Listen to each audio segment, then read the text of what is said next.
Low spam count ಬಗ್ಗೆ ಮುಖ್ಯವಾದ ಮಾಹಿತಿ ತಿಳ್ಕೊಂಡು ಅಂದ್ರೇನು, ಒಂದು ಕಪಲ್ಸು ಫರ್ಟಿಲಿಟಿ ಟ್ರೀಟ್ಮೆಂಟ್ ತೊಗೋಬೇಕಾದ್ರೆ ನಾವು ಪುರುಷರಲ್ಲೂ ತುಂಬ ಕಾಮನ್ ಆಗಿ ಟೆಸ್ಟ್ ಮಾಡೋಂಥ ಟೆಸ್ಟ್ ಅಂದರೆ ಸೆಮೆನ್ ಅನಾಲಿಸಿಸು. ಯಾವಾಗ ಸೆಮೆನ್ ಅನಾಲಿಸಿಸನ್ನು ಮಾಡಿ ತೊಗೊಂಡು ಬರ್ತಾರಲ್ವ, ಅದು ಇಂಪಾರ್ಟೆಂಟು. ಎಲ್ಲಿ ಮಾಡಿದ್ದಾರೆ, ಯಾವ ಲ್ಯಾಬಲ್ಲಿ ಮಾಡಿದ್ದಾರೆ, ಎಷ್ಟು ಗ್ಯಾಪ್ ಇಟ್ಕೊಂಡು ಮಾಡಿದ್ದಾರೆ ಅಂತ. ಯಾವುದು IF ಲ್ಯಾಬಲ್ಲಿ ಮಾಡಿರ್ತಾರ ಅದು ತುಂಬ ಚೆನ್ನಾಗಿ ಮಾಡಿರ್ತಾರೆ. ಮತ್ತು ಸೊಫಿಸ್ಟಿಕೇಟೆಡ್ ಅಂದರೆ ಅವರು ಫೋಕಸ್ ಆಗಿ ಅದ್ರ ಬಗ್ಗೆ ಮಾಹಿತಿ ಪಡ್ಕೊಂಡು ಮಾಡಿದ್ರಿಂದ ಅದು ವ್ಯಾಲಿಡಿಟಿ ಜಾಸ್ತಿ ಇರುತ್ತೆ, ಅಂದರೆ ಅದಕ್ಕೆ ವೆಯ್ಟೇಜ್ ಜಾಸ್ತಿ ಇರುತ್ತೆ. ನಿಮ್ಮ ಕೌಂಟು ನಾರ್ಮಲ್ ಆಗಿ WHO ಪ್ರಕಾರ 2021-22 ಲ್ಯಾಬ್ ಪ್ರಕಾರ 15 ಮಿಲಿಯನ್ ಮೇಲೆ ಇರಬೇಕು. ಅದಕ್ಕಿಂತ ಕಡಿಮೆ ಇದ್ದರೆ ಅದು ಲೋ ಸ್ಪಾಮ್ ಕೌಂಟ್ ಅಂತಾರೆ. ಅದರಿಂದ ನಿಮಗೆ ಲೋ ಸ್ಪಾಮ್ ಕೌಂಟಿಂದ ಮಕ್ಕಳು ಆಗೋದಿಲ್ವಾ ಅಂತ ಕೇಳ್ತಾರೆ. ಇಲ್ಲ, ಆಗುತ್ತೆ, ಆಗೋದಿಲ್ಲ ಅಂತಲ್ಲ. ಎಷ್ಟೊಂದ್ಸಲಿ ಯಾವಾಗ ನಿಮ್ಮ ಡ್ಯೂರೇಷನ್ ಆಫ್ ಫರ್ಟಿಲಿಟಿ ಜಾಸ್ತಿ ಆದಂಗೆಲ್ಲ 1 ವರ್ಷ ಟ್ರೈ ಮಾಡಿ ಅಥವಾ 2 ವರ್ಷ ಟ್ರೈ ಮಾಡಿ ಆಗದಿದ್ದಾಗ ಖಂಡಿತವಾಗಿ ಅದು ಒಂದು ಕಾಸ್ ಇರುತ್ತೆ. ಲೋ ಸ್ಪಾಮ್ ಕೌಂಟಿಗೆ ಯಾವ ರೀತಿಯಿಂದ ನಾವು ಪ್ರೊಡಕ್ಷನ್ ಮಾಡ್ಬೋದು ಜಾಸ್ತಿ ಅಂತ ಹೇಳೋಕ್ಕೆ ಇಷ್ಟಪಡ್ತೀನಿ. ಆ ಸೆಮೆನ್ ಕೌಂಟನ್ನು ಒಂದ್ಸಲ ರಿಪೋರ್ಟ್ ತೊಗೊಂಬಂದಾಗ ಕೌಂಟು, ಮೊಟಿಲಿಟಿ, ಮಾರ್ಫಾಲಜಿ ಎಲ್ಲ ನೋಡ್ತೀವಿ.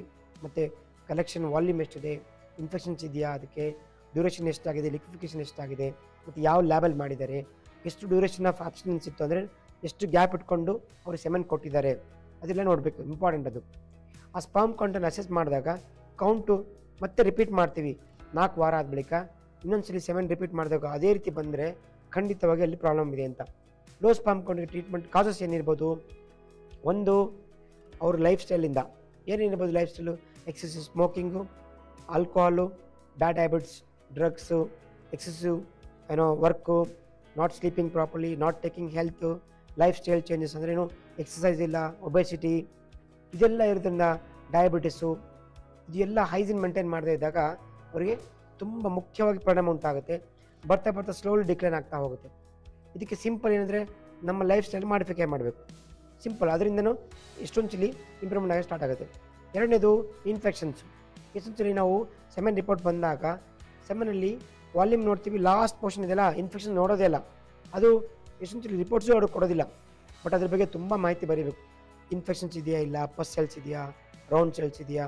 ಪಸ್ ಸೆಲ್ಸ್ ಇದೆಯಾ ಅದನ್ನು ಕಲ್ಚರ್ ಮಾಡ್ತೀವಿ. ಲ್ಯಾಬಲ್ಲಿ ಕಲ್ಚರ್ ಮಾಡಿದಾಗ ಯಾವುದು ಆ್ಯಂಟಿಬಯೋಟಿಕ್ ಕೊಡಬೇಕು, ಯಾವುದು ಇನ್ಫೆಕ್ಷನ್ಸ್ ಇದೆ ಇದರಲ್ಲಿ, ಯಾವುದು ಕೊಟ್ಟರೆ ಅದು ಸೂಕ್ತವಾಗಿ ಇಂಪ್ರೂವ್ಮೆಂಟ್ ಆಗುತ್ತೆ ಅಂತ. ಯಾಕೆಂದರೆ ಒಂದು ಜೆನೆಟಿಕ್ ಇನ್ಫೆಕ್ಷನ್ಸಿಂದ ಸ್ಪಾಮ್ ಕೌಂಟ್ ತುಂಬ ಕಡಿಮೆ ಆಗುತ್ತೆ, ಮಾರ್ಫಾಲಜಿ ಕಡಿಮೆ ಆಗುತ್ತೆ, ಮತ್ತು ಇದೇ ಇನ್ಫೆಕ್ಷನ್ಸು ಮದರ್ಗೆ ಅಂದರೆ ವೈಫ್ಗೂ ಟ್ರಾನ್ಸ್ಫರ್ ಆಗುತ್ತೆ. ಸೊ ಅದು ವೆರಿ ಇಂಪಾರ್ಟೆಂಟ್. ಡೈಲಿ ಯಾವ ರೀತಿ ಡ್ರೆಸ್ಸನ್ನು ಮಾಡ್ತಾರೆ, ಯಾವ ರೀತಿ ಪರ್ಫ್ಯೂಮ್ಸು ಮತ್ತು ಅಡಿಟಿವ್ಸ್ ಯೂಸ್ ಮಾಡೋದು, ಇದರಿಂದನೂ ಅಫೆಕ್ಟ್ ಆಗುತ್ತೆ. ಈಗ ಡ್ರೈವರ್ಸ್ ನೋಡಿ, ಡ್ರೈವಿಂಗ್ ಮಾಡ್ತಾ ಇರ್ತಾರೆ 6 to 10 hours ಕೂತ್ಕೊಂಡೇ ಡ್ರೈವಿಂಗ್ ಮಾಡಬೇಕಾದ್ರೆ ಸ್ಕೋಟಲ್ ಟೆಂಪ್ರೇಚರ್ ಜಾಸ್ತಿ ಆಗುತ್ತೆ. ಮತ್ತು ಈ ಕೆಲವರು ಪೊಲೀಸ್ ಕೆಲಸ ಮಾಡೋರು, ಯಾಕಂದರೆ ಪೊಲ್ಯೂಷನ್ ಯಾವಾಗಲೂ ಇರ್ತಾರೆ, ಡೈ ಇಂಡಸ್ಟ್ರಿ ಕೆಲಸ ಮಾಡೋರು ಮತ್ತು ರಿಗ್ಗಲ್ಲಿ ಕೆಲಸ ಮಾಡೋರು, ಹೀಟಿಂದನೂ ಜಾಸ್ತಿ ಡ್ಯಾಮೇಜ್ ಆಗ್ತಾ ಹೋಗುತ್ತೆ. ಯಾವತ್ತೂ ಅಷ್ಟು ಜೀನ್ಸ್ ಹಾಕೋಬಾರ್ದು, ಅಂಡರ್ವೇರ್ ಲೂಸ್ ಇರಬೇಕು, ಲ್ಯಾಪ್ಟಾಪ್ ಇಟ್ಕೊಂಡು ಕೆಲಸ ಮಾಡಬಾರ್ದು, ಮೊಬೈಲನ್ನು ಪಾಕೆಟ್ಲಿ ಇಟ್ಕೊಂಡು ಕೆಲಸ ಮಾಡೋದು. ಇದರಿಂದ ಇದೆಲ್ಲ ಸ್ಮಾಲ್ ಥಿಂಗ್ಸು ಎಫೆಕ್ಟ್ ಮಾಡುತ್ತೆ, ಬಟ್ ಲಾಂಗರ್ ಡ್ಯೂರೇಷನಲ್ಲಿ. ಈಗ ಡಾಕ್ಟ್ರ್ ಎಲ್ಲರೂ ಹೇಳ್ತೀರಾ ನೀವು, ನಮ್ಮ ಫ್ರೆಂಡ್ಸ್ ಇಟ್ಕೊಂಡೇ ಮಾಡ್ತಾರೆ ಕೆಲಸ, ಅವರಿಗೆ ಮಕ್ಕಳಾಗಿದೆ. ನೋಡಿ, ಮಕ್ಕಳಾದವರಿಗೆ ಆಗುತ್ತೆ, ನಿಮ್ಮಲ್ಲಿ ಈಗ ಕೌಂಟ್ ಇರೋದ್ರಿಂದ ಇದೆಲ್ಲ ಕಾರಣ ಅಂತ ಹೇಳ್ತೀವಿ. ಇದನ್ನೆಲ್ಲ ಅವಾಯ್ಡ್ ಮಾಡಬೇಕು. ಸೊ ಅದನ್ನು ಇಂಪ್ರೂವ್ಮೆಂಟ್ಗೆ ಏನು ಮಾಡ್ಬೋದು ನಾವು, ನಮ್ಮ ಲೈಫ್ ಸ್ಟೈಲ್ ಮಾಡಿಫಿಕೇಷನ್ ಮಾಡಬೇಕು. ಯಾವುದು ಇನ್ಫೆಕ್ಷನ್ದ ನೋಡಿಕೊಂಡು ಅದಕ್ಕೆ ಕರೆಕ್ಟಾಗಿ ಆಂಟಿಬಯೋಟಿಕ್ ಕೊಟ್ಟರೆ, 7 ರಿಂದ 14 ದಿವಸ ಆಂಟಿಬಯೋಟಿಕ್ ಕೊಟ್ಟು ಅದನ್ನು ಕ್ಯೂರ್ ಮಾಡಿದ್ರೆ ಖಂಡಿತವಾಗಿ ಇಂಪ್ರೂವ್ಮೆಂಟ್ ಆಗುತ್ತೆ. ಮತ್ತು ಕೆಲವೊಂದು ಆ್ಯಂಟಿ ಆಕ್ಸಿಡೆಂಟ್ಸ್ ಕೊಡ್ತೀವಿ, ಏನು ಕೆಲವೊಂದು ಮೆಡಿಕೇಷನ್ಸ್ ಕೊಡ್ತೀವಿ. ಅವರು ಹಾರ್ಮೋನ್ಸ್ ಚೆಕ್ ಮಾಡಿಬಿಟ್ಟು, ಹಾರ್ಮೋನ್ಸಿಂದನೂ ಬರುತ್ತೆ, ಹಾರ್ಮೋನ್ ಇಂಬ್ಯಾಲೆನ್ಸಿಂದನೂ ಸೆಮೆನ್ ಕೌಂಟು ಕಡಿಮೆ ಆಗ್ತಾ ಹೋಗುತ್ತೆ. ಅದು ಏನೇನು ಚೆಕ್ ಮಾಡಬೇಕು, FSH, LH, free testosterone, serum estradiol, inhibin A, inhibin B, ಇದನ್ನೆಲ್ಲ ಮಾಡಿದಾಗ ಗೊತ್ತಾಗುತ್ತೆ. 17 ಹೈಡ್ರಾಕ್ಸಿಪ್ರೋಸ್ಟೋನ್ ಅಂತ ಅದು ಇಂಪಾರ್ಟೆಂಟಾಗಿ ರೀಸೆಂಟಾಗಿ ಅದು ಒಂದು ಆ್ಯಡ್ ಆಗಿದೆ ನಮ್ಮ ಟೆಸ್ಟಲ್ಲಿ. ಅದರಿಂದ ನಮಗೆ ಎಷ್ಟು ಮಟ್ಟಿಗೆ ಇವ್ರದಲ್ಲಿ ನಾವು ಮೆಡಿಕಲ್ ಟ್ರೀಟ್ಮೆಂಟ್ ಕೊಟ್ಟರೆ ಇಂಪ್ರೂವ್ಮೆಂಟ್ ಆಗುತ್ತೆ ಅಂತ ಖಂಡಿತವಾಗಿ ಹೇಳ್ಬೋದು.